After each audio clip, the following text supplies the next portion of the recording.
한때 부산의 작은 대학가 골목에서 가마솥 하나로 치킨을 튀기던 가게가 있었습니다. 그 가게가 16년 뒤 전국 822개 매장을 가진 브랜드가 됩니다. 그런데 이 화려한 숫자 뒤에는 아무도 말하지 않은 진실이 있습니다.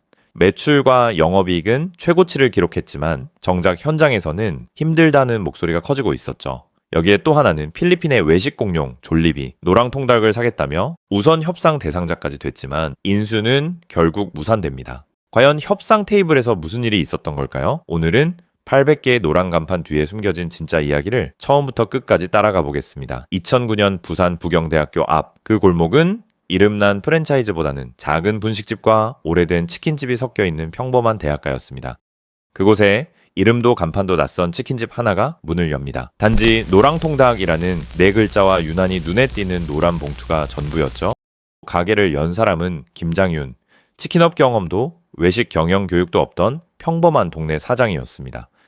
하지만 한 가지 확고한 생각이 있었습니다.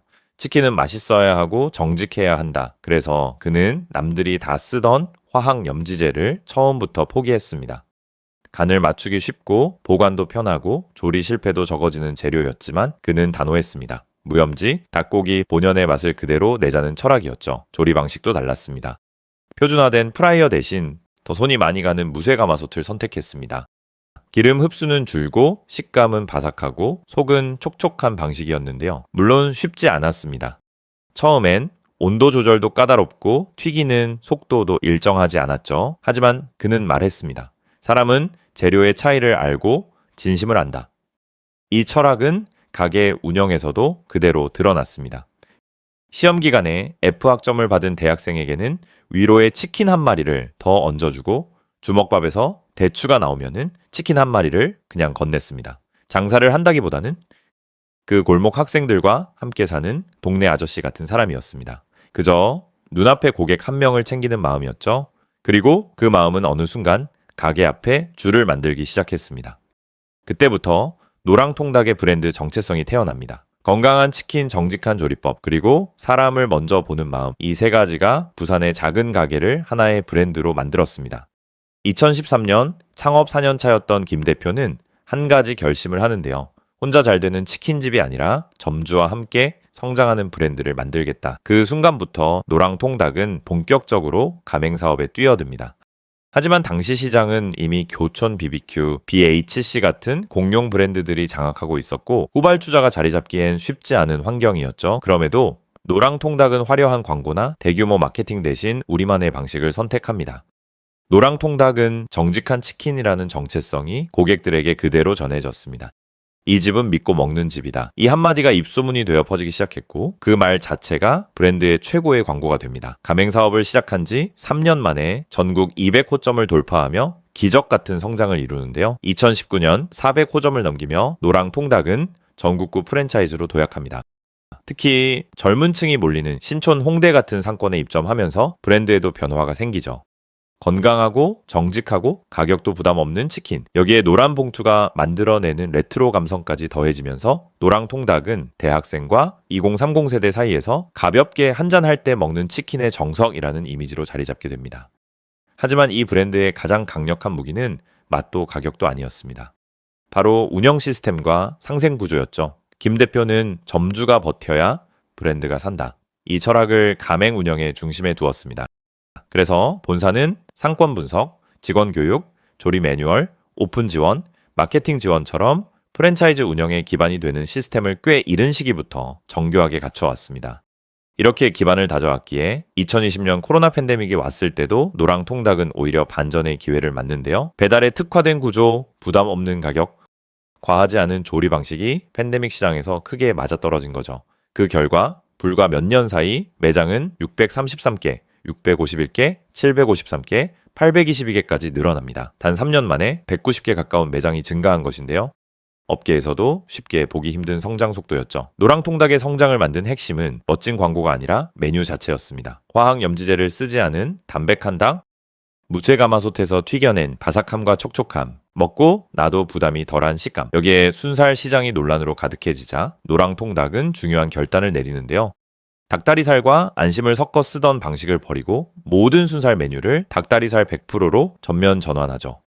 조리 방식도 꾸준히 건강함을 향해 움직였습니다. 인공 첨가물은 최소화하고 양념의 나트륨과 당을 낮추고 튀김 과정에서는 기름 흡수를 줄이는 방식으로 개선해 왔고요. 하지만 이 화려한 외형 성장 뒤에는 아무도 말하지 않던 그림자가 있었습니다. 2024년 기준 신규 개점 171곳, 그런데 같은 해 계약 해지 70곳, 명예 변경 98건, 들어오는 매장과 빠져나가는 매장이 거의 비슷한 상황입니다. 이 구조는 프랜차이즈가 너무 빠르게 확장할 때 가장 먼저 나타나는 위험 신호인데요. 노랑통닭은 무염지와 가마솥이라는 정직한 조리 철학으로 성장했지만 매장이 800개 가까이 늘어나면서 이 철학을 유지하는 통제력이 흔들리기 시작했습니다. 어떤 매장은 정말 바삭하고 촉촉한 진짜 노랑통닭을 내지만 어떤 매장은 기름이 눅눅하거나 튀김 상태가 들쑥날쑥해지기 시작한 거죠. 바로 전바점 문제인데요. 여기에 배달앱 갈등까지 겹칩니다. 본사는 수수료 부담을 줄이겠다며 자사앱 사용을 강하게 유도하지만 점주들은 말합니다. 매출의 대부분이 아직도 배달앱에서 나옵니다. 본사는 장기 전략을 이야기하고 점주는 이번 달 매출을 걱정합니다.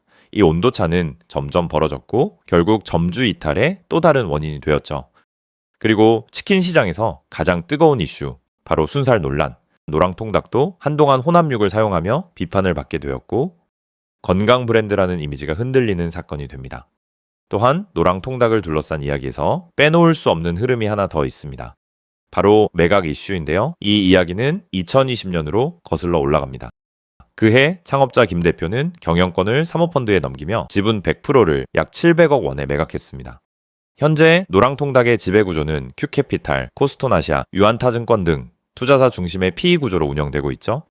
이런 구조에서는 기업 가치를 키워 다음 매각을 추진하는 것이 어쩌면 자연스러운 흐름이기도 합니다. 그리고 시간이 흘러 2025년 노랑통닭은 또 한 번의 큰 변곡점을 맞이합니다.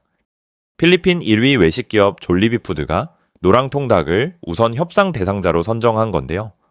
버거, 치킨, 중식, 카페까지 운영하는 동남아 최대 외식그룹이 우리가 이 브랜드를 사겠다라고 공식 선언한 거죠. 그렇다면 왜 수많은 치킨 브랜드 중 하필 한국의 노랑통닭이었을까? 한국 치킨은 이미 세계적으로 먹고 싶다 맛있다 라는 인식이 확고합니다. K푸드는 하나의 브랜드 파워죠. 동남아 시장에서도 한국식 치킨은 곧 프리미엄의 이미지입니다. 노랑통닭은 무염지 무첨가, 조리법을 앞쓴 대표 브랜드인데요. 이 조리 철학은 동남아시아에서 오히려 더 높은 가격을 받을 수 있는 요소였죠. 졸리비는 이미 한국에서 컴포즈 커피를 인수하며 브랜드 운영 경험을 쌓아온 상황이었습니다. 2024년 컴포즈 커피 지분 70%를 약 3,300억 원에 인수하며 한국 시장에서 충분한 검증을 마친 상태였고요. 한국식 조리법 플러스 졸리비에 유통망이 결합되면 동남아에서 폭발적인 시너지가 날 수 있는 구조였죠. 졸리비 입장에서 노랑통닭은 가격, 맛, 건강성, 확장성까지 모두 갖춘 아주 매력적인 퍼즐 조각이었습니다. 그렇다면 노랑통닭의 가치는 얼마나였을까? 예상 매각가는 1,000억에서 1,400억 원. 이 가치를 만든 핵심 근거는 분명했습니다. 연 매출 1,067억, 영업이익 127억, 당기순이익 104억. 여기에 전국 822개 가맹망, 그리고 3년 연속 꾸준한 성장세. 프랜차이즈 기업으로서는 매우 매력적인 지표들이었죠. 하지만 협상 테이블에서는 전혀 다른 일이 벌어집니다. 2024년 말 조류 인플루엔자가 터지면서 닭 공급망이 흔들립니다. 닭다리살 가격은 뛰고 수급은 불안정해지고 치킨을 핵심으로 삼는 졸리비 입장에선 원가 변동성이 너무 큰 리스크였습니다. 그래서 졸리비는 매도 측에 요구하는데요. 가격을 낮춰달라. 하지만 매도 측은 받아들이지 않았습니다. 노랑통닭의 실적은 오히려 안정적으로 상승하고 있었기 때문이죠. 특히 순이익은 몇 년 연속 증가하며 탄탄한 수익 구조를 보여주고 있었고요. 실적이 좋은데 굳이 싸게 팔 이유가 없었습니다. 그 결과 가격 이견과 리스크 평가의 간극은 좁혀지지 않았죠. 우선 협상 대상자였던 졸리비는 결국 인수 의사를 철회합니다. 이 인수무사는 노랑통닭에게 두 가지 상반된 의미를 남겼는데요. 먼저 단기적으로는 불확실성이 커졌습니다. 점주 이탈, 배달앱 갈등, 원재료 논란 등 이미 내부 구조가 흔들리고 있는 상황에서 인수 철회 소식은 브랜드에 대한 불안감을 더 키우는 요소가 되었죠. 하지만 동시에 장기적으로는 새로운 기회이기도 했습니다. 외국 자본에 편입되지 않으면서 브랜드 고유의 철학을 지킬 수 있게 됐고 다른 투자자 유치, 내부 시스템 재정비, 리브랜딩 등 스스로 미래를 선택할 수 있는 여지가 더 넓어진 겁니다. 그리고 무엇보다 중요한 사실은 지금 이 브랜드 앞에 놓여 있는 선택들입니다. 점주의 신뢰를 회복할 것인가? 소비자의 불신을 바로잡을 것인가? 배달 전략을 완전히 새로 설계할 것인가? 아니면 한국을 넘어 진짜 글로벌 브랜드로 도약할 것인가? 노랑통닭은 지금 아주 중요한 기로에 서 있습니다. 800개의 간판이 말해주는 건 성공이지만 앞으로의 800개는 선택이 만들어낼 미래입니다. 그리고 한 가지 궁금증이 남습니다. 지금 이 브랜드의 합리적인 매각가는 과연 얼마일까요? 그렇다면 노랑통닭의 다음 10년은 어떤 방향으로 흘러가야 한다라고 생각하시나요? 여러분의 의견을 댓글로 남겨주세요. 여러분의 한 줄이 다음 이야기를 만드는 출발점이 됩니다. 이 영상이 유익하셨다면 좋아요와 구독, 알림 설정도 부탁드립니다. 여러분의 작은 관심 하나가 저희가 더 깊이 있는 브랜드 이야기를 만드는데 큰 힘이 됩니다. 감사합니다.